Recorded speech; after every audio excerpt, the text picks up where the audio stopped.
Hello बच्चों, R S Bisht the tutor channel पर मैं रविंद्र सिंह बिस्ट आपका हार्दिक स्वागत करता हूं। हमारा जो पिछले वीडियो था वो इस पर बेस्ड था कि एम्पियर सर्किल लॉ, जिसमें मैग्नेटिक इफेक्ट ऑफ करंट। अब हम जो नया टॉपिक शुरू करेंगे उसमें हमने मैग्नेटिक इफेक्ट ऑफ करंट में हमने दो टॉपिक लिए थे। एक था बायो सावर्ट लॉ और एक है एम्पियर सर्किल लॉ। अब हम अगले टॉपिक पर चलते हैं और वो है मैग्नेटिक फील्ड में, यूनिफॉर्म मैग्नेटिक फील्ड में मूविंग चार्ज पार्टिकल किस तरह से मूव करता है। तो यहाँ पर ध्यान में रखना है बच्चों इसमें कि जो मूविंग चार्ज पार्टिकल है, अगर कोई भी चार्ज पार्टिकल मैग्नेटिक फील्ड में मूव करता है तो उस पर हमेशा एक फोर्स लगता है और उस फोर्स को हम बोलते हैं लॉरेंज फोर्स। जो मैग्नेटिक फोर्स लगता है कोई भी चार्ज पार्टिकल, चाहे वो पॉजिटिव चार्ज पार्टिकल हो और चाहे वो नेगेटिव चार्ज पार्टिकल हो, वो जब भी मैग्नेटिक फील्ड में मूव करेगा तो उस पर हमेशा एक फोर्स लगेगा और उस मैग्नेटिक फोर्स को हम बोलते हैं लॉरेंज फोर्स। तो यहाँ पर हम लॉरेंज फोर्स और उसके एप्लीकेशन पर अब हम आगे चल रहे हैं। मान लीजिए कि ये मैग्नेटिक फील्ड है,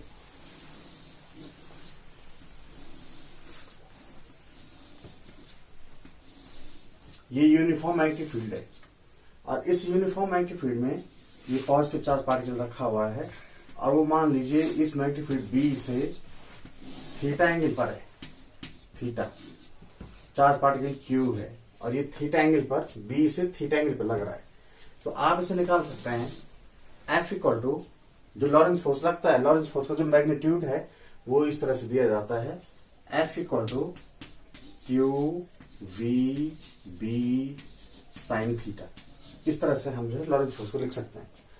अब लॉरेंज फोर्स का यहाँ पर कोई भी चार्ज पार्टिकल जब भी मैग्नेटिक फील्ड में मूव करेगा तो उस पर हमेशा इतना फोर्स लगेगा F equal to Q V B sine theta. Magnetic force इतना लगेगा। अब जो है अगर मान इसके दो केस हैं कि पहले तो ये लॉरेंज फोर्स या मैग्नेटिक फोर्स क्यू पर डिपेंड कर रहा है। क्यू पर डिपेंड करने का मतलब अगर क्यू ज्यादा होगा तो लॉरेंज फोर्स भी ज्यादा लगेगा, क्यू कम होगा तो लॉरेंज फोर्स भी कम लगेगा। वेलोसिटी पे, इसकी वेलोसिटी की डायरेक्शन इस तरफ है तो वेलोसिटी पर भी डिपेंड कर रहा है और बी मैग्नेटिक फील्ड पर भी डिपेंड कर रहा है। और जो थीटा है वो थीटा V और B के बीच एंगल है। B इधर है और V इधर है, इनके बीच का एंगल थीटा है। तो ये जो है लॉरेंज फोर्स का डेफिनेशन है और ये डेफिनेशन हमेशा याद रखना है क्योंकि इसी में हम पैरेलल प्लेट जो करंट कैरिंग कंडक्टर हैं उनके बीच लगने वाले फोर्स को एक्सप्लेन करेंगे। यहाँ पर ये हमेशा याद रखना कि कोई भी चार्ज पार्टिकल चाहे वो पॉजिटिव हो और चाहे वो निगेटिव हो, वो जब भी किसी भी मैग्नेटिक फील्ड में मूव करता है तो मूव करने पर उस पर हमेशा एक मैग्नेटिक फोर्स लगता है। उस मैग्नेटिक फोर्स को हम बोलते हैं लॉरेंज फोर्स और उस लॉरेंज फोर्स का मैग्नीट्यूड ये होता है Q V B sine theta. अब इसका अगर हम एनालिसिस करें इस फॉर्मूले को तो यहाँ पर अगर उसकी वेलोसिटी v है और v की जगह अगर वो स्टेशनरी है, मान लीजिए v इक्वल टू 0 है, अगर वो चार्ज पार्टिकल मूव न करके स्टेशनरी है एक जगह में तो यहाँ पर v की जगह आपको 0 रखना पड़ेगा और आप देखेंगे कि लॉरेंज फोर्स भी उस पर 0 हो जाएगा। ये जब आप v की जगह 0 रखेंगे तो v की जगह 0 रखने पर फोर्स भी इस पर 0 आ जाएगा। नंबर 2, अगर वो चार्ज पार्टिकल मैग्नेटिक फील्ड के अलाउंग चल रहा है, यानी इसी डायरेक्शन में चल रहा है, यहाँ v की डायरेक्शन भी यही है, यानी थीटा इक्वल टू अगर 0 हो, क्योंकि थीटा v और b के बीच का एंगल है और अगर चार्ज पार्टिकल मैग्नेटिक फील्ड के अलाउंग चल रहा है v वेलोसिटी से तो v और b के बीच अगर 0 हो तो यहाँ पर तो आप फोर्स भी निकालेंगे, ये भी आ जाएगा साइन 0 और साइन 0 की वैल्यू 0 होती है। अगर आप 0 रख सकते हैं तो अगर आप इसे ऐसे नहीं लिखना चाह रहे हैं तो Q V B sine theta लिख सकते हैं, क्यू वी बी साइन 0 और यहाँ पर भी 0 आ जाएगा। कहने का मतलब है कि अगर चार्ज पार्टिकल मैग्नेटिक फील्ड की डायरेक्शन में मूव कर रहा है तो उस पर जो फोर्स लगेगा वो 0 फोर्स लगेगा, उस पर कोई फोर्स नहीं लगेगा। तो दो चीजें बताए, फोर्स का कब 0 होगा, जब चार्ज पार्टिकल रेस्ट में होगा तब भी लॉरेंज फोर्स 0 होगा और जब चार्ज पार्टिकल मैग्नेटिक फील्ड के अलाउंग मूव कर रहा होगा तब भी उस पर जो लॉरेंज फोर्स है वो 0 होगा। ये तो था लॉरेंज फोर्स। अब यहाँ कंसीडर बच्चों एक ये है कि अगर कोई चार्ज पार्टिकल मैग्नेटिक फील्ड के परपेंडिकुलर एंट्री करता है तब क्या होगा। तो यहाँ पर निकाल लेते हैं इसको। मान लीजिए ये कोई मैग्नेटिक फील्ड है, ऐसे ले सकते हैं आप इसको।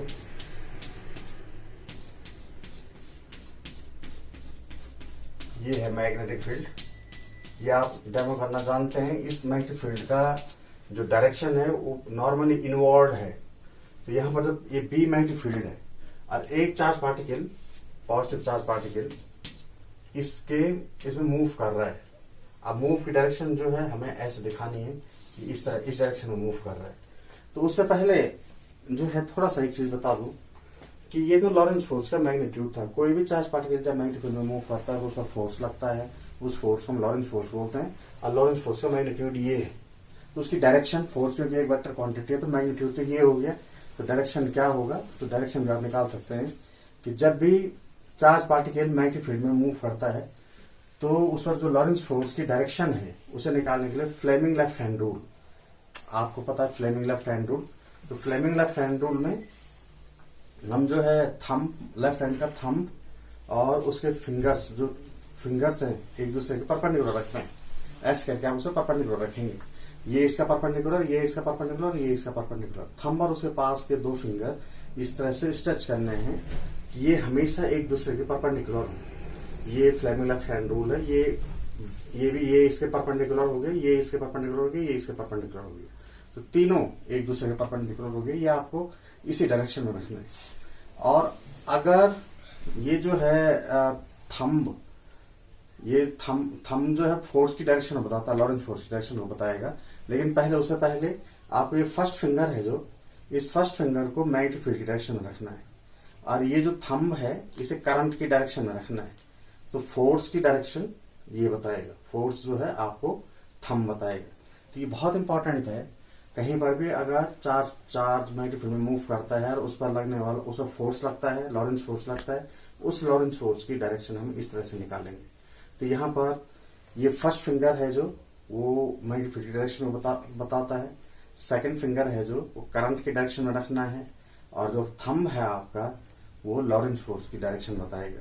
तो यहाँ देखिए, अब ये चार्ज पार्टिकल पर लगा रहे हैं हम इसको, तो ये पॉजिटिव चार्ज पार्टिकल इस तरफ जा रहा है। जब पॉजिटिव चार्ज पार्टिकल इस तरफ जा रहा है तो यहाँ पर पॉजिटिव चार्ज पार्टिकल की डायरेक्शन इस तरफ है, तो करंट की डायरेक्शन भी उसी तरफ होगी जिस तरफ पॉजिटिव चार्ज की डायरेक्शन है। अब मैंने कहा था कि ये होगा, तो यहाँ पे ये हो गया, इस डायरेक्शन में होगा। यहाँ देखिए, यहाँ पर ये चार्ज पार्टिकल की डायरेक्शन इधर हो गई, पॉजिटिव चार्ज पार्टिकल, तो करंट की डायरेक्शन हो गई। जो मैग्नेटिक फील्ड है परपेंडिकुलर इनवर्ड है, तो अंदर की तरफ ही डायरेक्शन हो गई। और जो फोर्स लगेगा इसमें, ये परपेंडिकुलर लगेगा, इस तरफ लगेगा। तो यहाँ पर ये फोर्स लग रहा है वो इस तरफ लग रहा है ऐसे। और इस फोर्स के कारण ये टर्न हो जाएगा, अपने पाथ से ये टर्न हो जाएगा ऐसे। और यहाँ पर जब ये चार्ज पार्टिकल आएगा तो यहाँ देखिए ये हो गया, ये मैग्नेटिक फील्ड की डायरेक्शन इनवर्ड, करंट की डायरेक्शन इस तरफ, तो फोर्स की डायरेक्शन उसके परपेंडिकुलर होगी। यहाँ पर उसके परपेंडिकुलर हम यहाँ रखते हैं। और यहाँ पर फिर इस तरफ मुड़ जाएगा ये, तो यहाँ पर फिर इस तरफ नीचे आ जाएगी। और इस तरह से ये एक सर्कुलर पाथ में रिवॉल्व करेगा। यानी यहाँ पर अगर आप देखें इस पाथ की जो डायरेक्शन है उसमें जो चार्ज पार्टिकल है, चार्ज पार्टिकल यानी इधर, उसकी डायरेक्शन है इधर। और जो फोर्स लग रहा है लॉरेंस फोर्स, वो लग रहा है उसके ठीक परपेंडिकुलर। तो जब भी फोर्स किसी पार्टिकल के मोशन के परपेंडिकुलर लगता है तो वो हमेशा एक सर्कुलर पाथ पर रिवॉल्व करता है। आप इसे जानते हैं तीन चीजों में, जैसे आप सन के चारों तरफ अर्थ रिवॉल्व कर रही है, तो अर्थ कैसे रिवॉल्व करे, क्योंकि इसका अर्थ का मोशन इस तरफ है और जो अट्रैक्शन फोर्स है, ग्रेविटेशनल अट्रैक्शन फोर्स, ये इस तरफ है। यानी मोशन और फोर्स की डायरेक्शन एक दूसरे के परपेंडिकुलर है। तो ये जो है सर्कुलर पाथ में रिवॉल्व कर रहा है। इसी तरह से ये न्यूक्लियस और इलेक्ट्रॉन, ये इस तरह से, यहाँ पर ये मैग्नेटिक फील्ड की डायरेक्शन है, यहाँ पर ये इलेक्ट्रॉन की डायरेक्शन इस तरफ हो गई और इलेक्ट्रोस्टैटिक अट्रैक्शन फोर्स की डायरेक्शन इस तरफ हो गई। तो जब इलेक्ट्रोस्टैटिक अट्रैक्शन फोर्स की डायरेक्शन इस तरफ हो गई और मोशन की डायरेक्शन इस तरफ है, तो ये एक सर्कुलर पाथ पे रिवॉल्व करेगा। जिस भी सिस्टम में मोशन और फोर्स की डायरेक्शन एक दूसरे के परपेंडिकुलर होगी, वो सिस्टम हमेशा एक सर्कुलर पाथ पे रिवॉल्व करेगा, वो पार्टिकल हमेशा एक सर्कुलर पाथ पे रिवॉल्व करेगा। यहाँ पर भी यही हो रहा है। ये जो आपका चार्ज पार्टिकल है उसका मोशन इस तरफ है और जो लॉरेंस फोर्स लग रहा है वो ठीक उसे परपेंडिकुलर लग रहा है। तो लॉरेंस फोर्स और मोशन की डायरेक्शन हमेशा एक दूसरे के परपेंडिकुलर है, ये वाले। और इसीलिए ये एक सर्कुलर पाथ में रिवॉल्व कर रहा है। कहने का मतलब ये है कि जब भी चार्ज पार्टिकल मैग्नेटिक फील्ड के परपेंडिकुलर एंट्री करता है तो वो हमेशा एक सर्कुलर पाथ पे रिवॉल्व करता है। ये ध्यान में रखना, कहीं पर भी चार्ज पार्टिकल अगर मैग्नेटिक फील्ड के परपेंडिकुलर रिवॉल्व करता है तो उसका जो चार्ज पार्टिकल का जो पाथ होगा वो हमेशा एक सर्कुलर पाथ होगा। ये ध्यान रखना है इसमें। तो ये इसका सर्कुलर पाथ हो गया। अब आप इसे आगे निकाल सकते हैं। उल्टा नहीं रख सकते। ये हो गया, क्योंकि यहाँ पर जो चार्ज पार्टिकल है वो सर्कुलर पाथ पर रिवॉल्व कर रहा है। मान लीजिए इस सर्कुलर पाथ का रेडियस r है, तो यहाँ पर F equal to Lorentz force तो आपको पता है QVB साइन थीटा, इतना लॉरेंस फोर्स लगेगा इसमें जब ये सर्कुलर पाथ पर रिवॉल्व कर रहा है। और यहाँ पर जो है यह आ जाएगा QVB साइन थीटा। थीटा यहाँ पे V और B के बीच एंगल है, तो B है इधर और V है इस तरफ, तो दोनों के बीच एंगल 90 डिग्री, तो साइन 90, तो ये हो जाएगा QVB। ये आपका लॉरेंस फोर्स हो गया।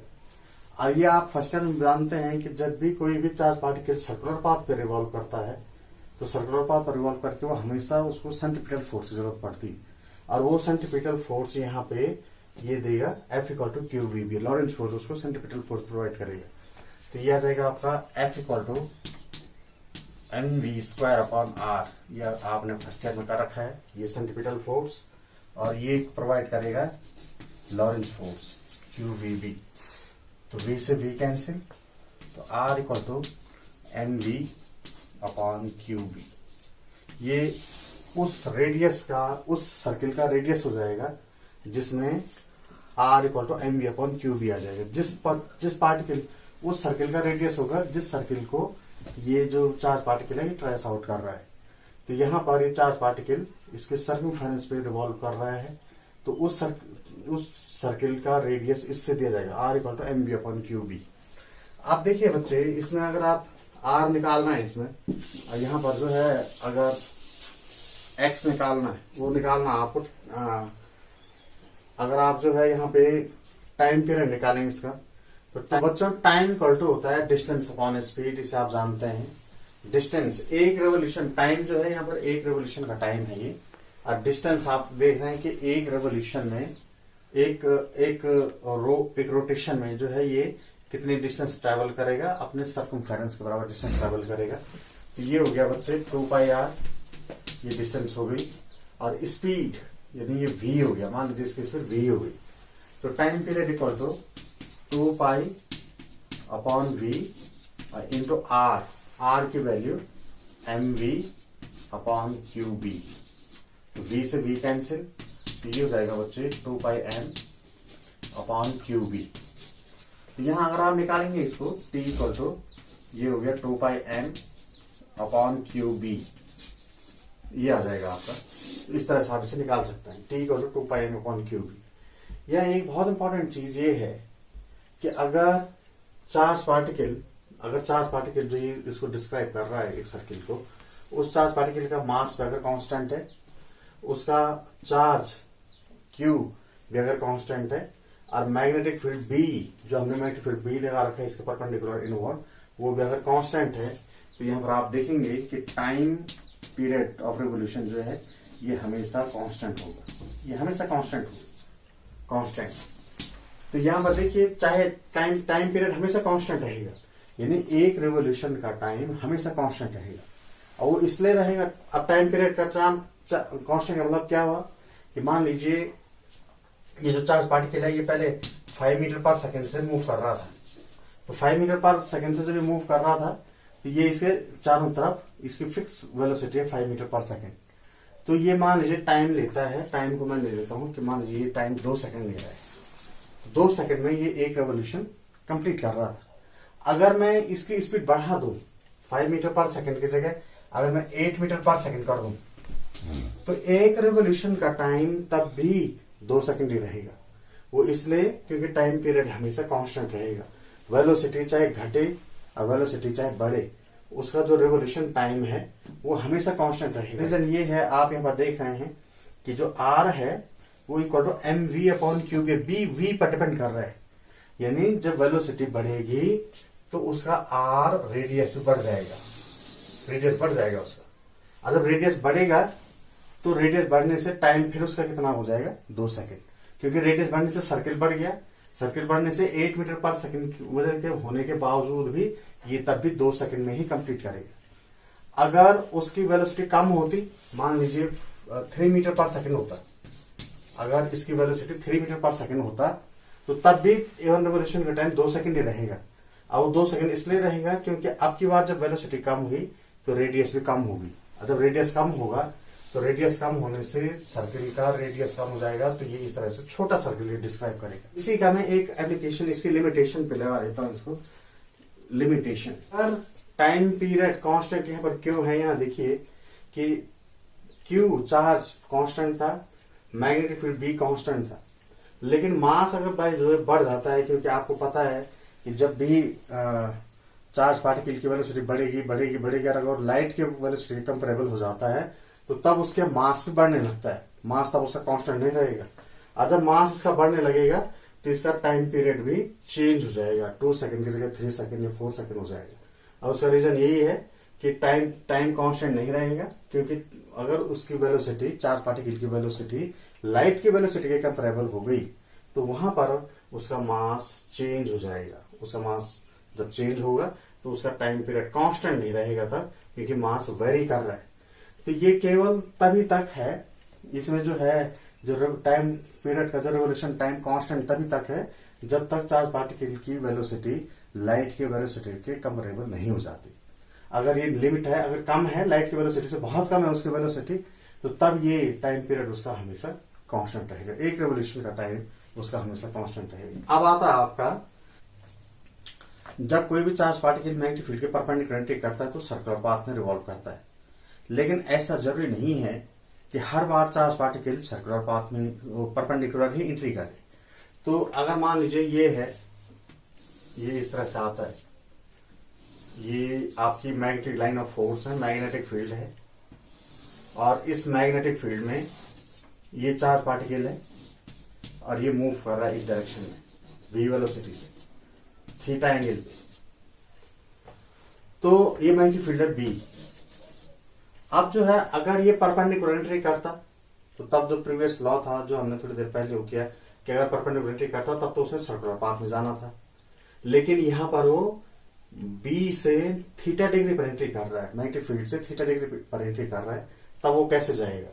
तो यहां पर हम इसे समझा सकते हैं कि जो पॉजिटिव चार्ज पार्टिकल है ये इस डायरेक्शन में है, यहाँ पर ये इसकी जो है जो v वेलोसिटी है इसको मैं रिजॉल्व कर सकता हूं इधर, ये हो गया v cos थीटा, और फिर आप इधर भी रिजॉल्व कर सकते हैं इसे, ये हो गया v sin थीटा।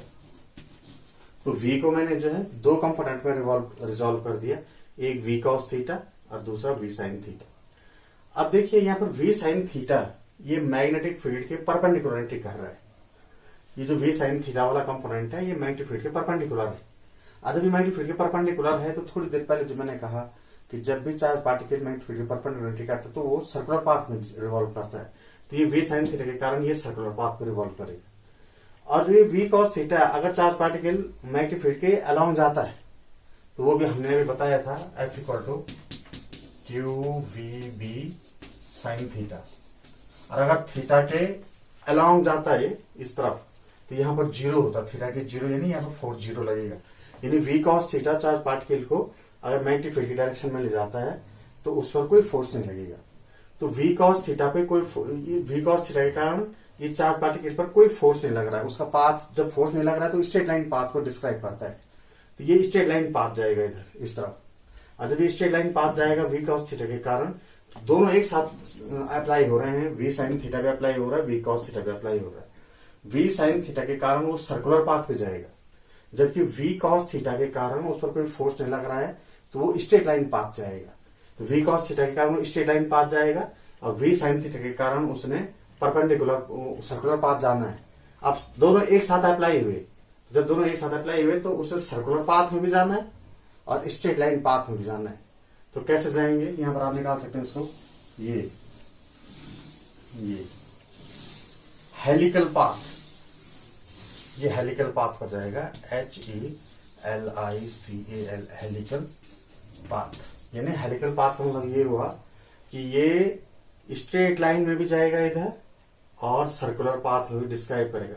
तो सर्कुलर पाथ और स्ट्रेट लाइन पाथ को एक साथ अगर हमें उसको ले जाना है तो यहाँ पर ये हेलिकल पाथ में जाएगा। इसमें सर्कुलर पाथ भी कंटेन हो रहा है और स्ट्रेट लाइन पाथ भी कंटेन हो रहा है, दोनों आ गए इसमें। तो ये ध्यान में रखना बच्चों कि अगर चार्ज पार्टिकल मैग्नेटिक फील्ड के परपेंडिकुलर एंट्री कर रहा है तब तो सर्कुलर पाथ पे जाएगा, लेकिन अगर वो चार्ज पार्टिकल से अगर वो मैग्नेटिक फील्ड से किसी एंगल पे एंट्री हो रहा है तो वो हमेशा हेलिकल पाथ पर रिवॉल्व करेगा। तो ये था आपका लॉरेंज फोर्स। लॉरेंज फोर्स के बाद हमने उसमें देखा कि लॉरेंज फोर्स क्या होता है। दूसरा हमने उसमें जब मैग्नेटिक फील्ड के परपेंडिकुलर एंट्री कर रहा है तब उसका पाथ सर्कुलर पाथ होगा, और उसके बाद हमने उसको जो है हेलिकल पाथ का टर्म यहाँ पर डिस्क्राइब किया।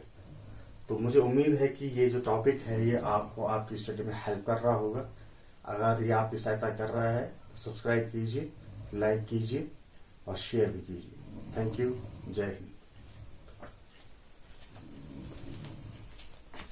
देखते हुए गए